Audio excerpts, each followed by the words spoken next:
A $30 Casio has never told you the wrong date in its life. It knows February is short, it knows which years it isn't, and it will keep getting that right on its own until the year 2099. A mechanical watch with a date window can cost $10,000, and it still needs you to fix it by hand 5 times a year. That is the whole game in watchmaking, and almost nobody says it out loud. The features that cost the most are usually the ones your cheap digital already does better. There are 7 levels of them, and somewhere in the middle sits the exact line where these stop being tools and quietly turn into jewelry. We start at the bottom with the complications so ordinary that most people don't even know it counts as one. Level 1. The date. It is the complication nobody even calls a complication, and yet that is exactly what it is. Anything a watch does beyond hours, minutes, and seconds counts, and a little window with a number in it qualifies. The trouble with the mechanical version is simple. The date wheel under that window has no idea how long a month is. It clicks forward one number every 24 hours, all the way to 31 every single month. So at the end of April, June, September, and November, and every time February ends, your expensive watch is suddenly showing the wrong date, and you are the one who fixes it. 5 times a year, minimum, you sit there spinning the crown. Add the day of the week and you get the day date, the watch that made the spelled-out weekday famous, on the Rolex day date in 1956.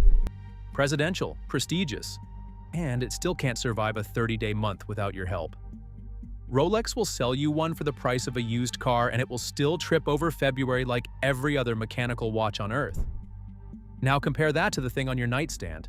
The chip inside a cheap Casio runs a calendar that already knows every month length and every leap year through 2099. You set it once and walk away. The cheapest tier in this entire hobby quietly solved, for free, the exact problem the most expensive tier charges 5 figures for. Hold on to that, because we are going to watch them charge for it later. So the bottom rung is a wash. The next one up is where watch people start flexing. Level 2. The chronograph. It is a stopwatch built into your watch, the pushers on the side, the little subdials, the Omega Speedmaster, the Rolex Daytona. It is the tool watch badge, and it is the complication that almost no owner has ever actually used to time anything. Be honest with yourself for a second. When was the last time you clicked the top pusher to measure how long something took? Boiling an egg, you used the oven timer. Timing a run, your phone did it and mapped the route while it was at it. That tachymeter scale around the bezel, the one that supposedly clocks your average speed over a measured mile, has been used by roughly nobody on an actual road since the smartphone existed. The reason you haven't is sitting in your other pocket. Your phone times things to the 100th of a second. It is always on you, and you actually look at it. A mechanical chronograph reads to maybe a quarter of a second if you squint at the scale. You have to remember to start it and stop it, and leaving it running for hours can even drag on the movement's accuracy. As a stopwatch, it loses to a free app on a phone you already own, and that is completely fine. People buy chronographs because the dial looks incredible, because the layout is busy in exactly the right way, because a Daytona is a beautiful object. Just drop the part where you pretend it is a tool. You bought a sculpture with buttons. Quick one. If this is useful, hit subscribe. Watch Realist tears down what is actually worth paying for in this hobby. No sponsors, no brochure language, no hype. Alright, because now we hit the only complication on this entire list that genuinely earns its place. Level 3. The GMT, or dual time. In 1954, Pan Am went to Rolex with a request. Their pilots were crossing the Atlantic and frying their internal clocks, and they wanted a watch that showed 2 time zones at once. Rolex built the GMT Master, reference 6542, with a 4th hand that circled the dial once a day, and a rotating bezel marked out in 24 hours. 1 glance, 2 zones, home and local. This is the rung where the pattern finally breaks. It actually does something your phone makes mildly annoying. Yes, your phone knows every time zone on Earth, but you have to wake it, unlock it, and find the clock. A GMT hand hands it to you in the half second it takes to look down.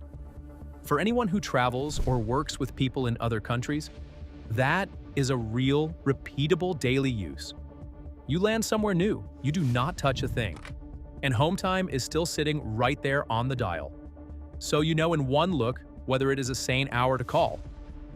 That is why, if you ever graduate from the Casio, this is the rung I would point you at first. It is the one complication that pays you back every single day, instead of once a year on a special occasion. This is the honest tier. If you only ever buy one complication in your life, this is the one that is not lying to you about what it does. And funny enough, your Casio does a version of this too, world time across dozens of cities. But the at-a-glance mechanical version is genuinely nicer to live with, and credit where it is due. 1 out of 7 so far is worth the money. Level 4. The Moonphase. This is the one I need you to pay attention to because this is where the whole list turns. A Moonphase is a little disc with 2 moons painted on it, drifting behind a curved window on the dial, slowly waxing and waning to match the moon in the sky. It sits on some of the most beloved watches ever made, Patek Philippe, A. Lange, and Sonne Jaeger-LeCoultre. People adore it. It is the one complication that gets called poetic, the watch world's quiet little nod to the night sky. Now here is what is actually happening under that dial. A single wheel with 59 teeth shoves the disc forward 1 notch a day. 59 teeth, 2 moons, works out to 29.5 days per cycle. The real lunar month is 29.5 days plus about 44 extra minutes, which sounds like nothing until it stacks up. Your romantic, hand-finished moon drifts a full day out of sync every 2 years and 7 months. To reset it, you look up tonight's Moonphase on a screen, which means a phone is correcting the moon on your $20,000 watch. Astronomically, the thing is useless. You want to know the Moonphase, walk outside and look up. It is right there for free in higher resolution.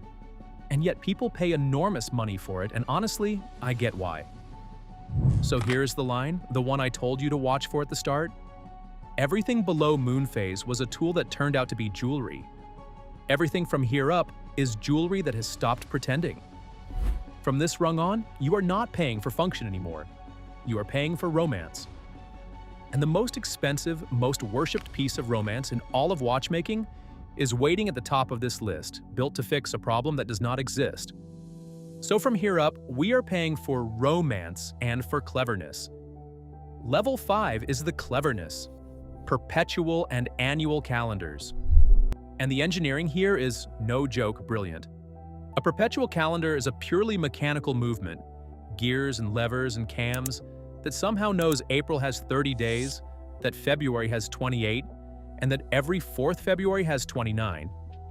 It tracks all of it correctly with no electronics, and it will not need a single correction until the year 2100, when the Gregorian calendar skips a leap year and the watch finally needs a nudge. And that skip is the genuinely clever part.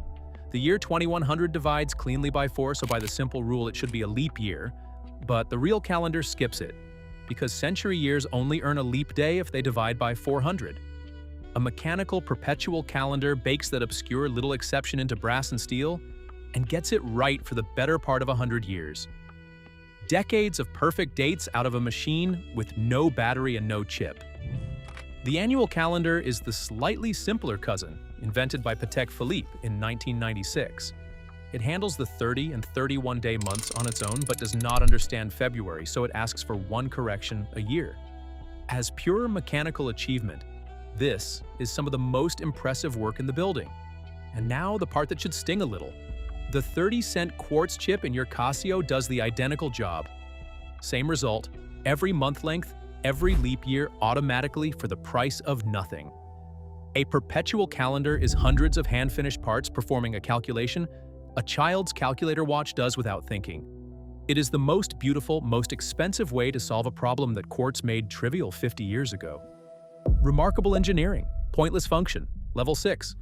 Minute repeaters and chiming watches. Push a slide on the side of the case and the watch chimes the time out loud. Hours on one tone, the quarters on a pair, minutes on another. Tiny hammers striking tuned gongs. This is where function leaves the building entirely and pure craft takes over. And the history of it is actually beautiful. Chiming watches were invented back in the 1600s, by makers like Edward Barlow and Daniel Quare for a genuine reason. Before electric light, if you woke in the dark, you could not see your watch, so it told you the time out loud. A real problem with a real solution. The catch is that the problem was solved by the light switch. Today, a minute repeater chimes a time you can already read perfectly well on the same dial it is built into. And it is not cheap. Real minute repeaters start in the tens of thousands and climb into the hundreds of thousands and beyond. One of them can take close to a year to assemble by hand, with 300 parts dedicated to the chime alone. Patek Philippe treats them as the soul of the company, tuning each pair of gongs by ear until the pitch is exactly right, and no two ever sound quite the same. Some even run an all-or-nothing mechanism, so the watch flat refuses to chime a half-finished wrong time if you let the slide go too early. So is it pointless? As a tool completely, as an object not at all.